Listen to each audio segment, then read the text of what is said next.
Now, I mentioned in the previous video that I didn't think libertarianism was possible, which is why I don't really get too much into libertarianism. I mean, it's all well and good dreaming of utopias, but if it doesn't really have any grounds in reality, it's kind of pointless. It's like talking about Valhalla or heaven.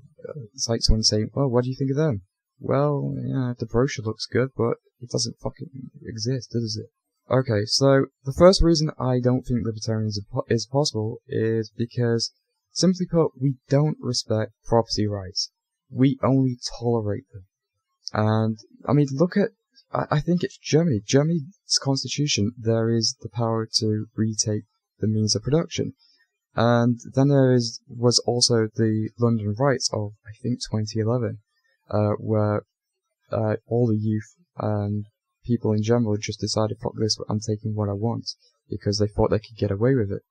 What is more is, we are nosy fuckers. And by this I mean, we love to piss each other off by telling each other what we can and cannot do. And this pisses me off because I want euthanasia when I get old, which is quite some time down the path. I want to have the option of saying, you know what, fuck this, I don't want to retire in a care home where the care workers are bloody incompetent and don't give a shit about me. I want to be able to just top myself off in a nice, convenient way. However, we don't want our Welsh neighbours shagging sheep, even though it has nothing to do with us. Furthermore, libertarianism is so focused on the individual and the individual rights that it forgets that we have this inclination to form groups. And in short, it just becomes a kind of the other extreme of communism. And this isn't helped by the fact that they just haven't got things sorted. They haven't got an answer to everything yet. For instance, Stefan Molyneux, he says he doesn't know what it will look like in a stateless society, which I admire him for saying. But people want a blueprint, and a very extensive blueprint, if it's going to affect us so much. I mean, look at how many died in the communist revolutions.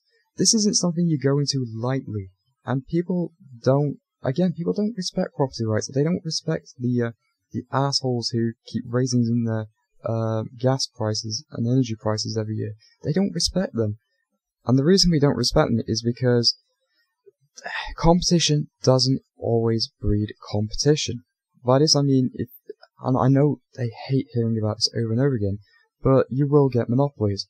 And not only will you get monopolies, but you'll get companies basically working in tandem to keep prices as high as they possibly can without actually competing with each other.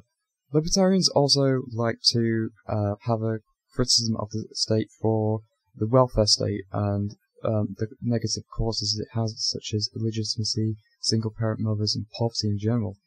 And I agree. I completely agree. Those criticisms are completely justified. However, these people exist now. What are these single mothers? What are these people who rely on the state so much as a crutch? What are they going to do? What are they going to do when we transfer? It's the problem is only going to get worse, granted. But if we start now, what do we do with these people? Can charities really cope with that level of people? I'm sure the rate will go down in time as people have to. They have to respect marriage, the contracts of marriage. But for the meantime, there is a high rate of this. So what are we going to do? Who's going to pay for all this? Who's going to convince them? Who's going to convince all these people? By the way, we're going to get rid of the welfare state, which is keeping you alive right now. Because if these people lived at any other time in history, they would have been dead, and they could die in a libertarian state, at least in the early stages. Finally, and this is by far the biggest reason I reckon, how do we campaign for this? I mean, seriously, how do we campaign for this without it being compromised? Take, for instance, the Tea Party. They didn't talk about abortion.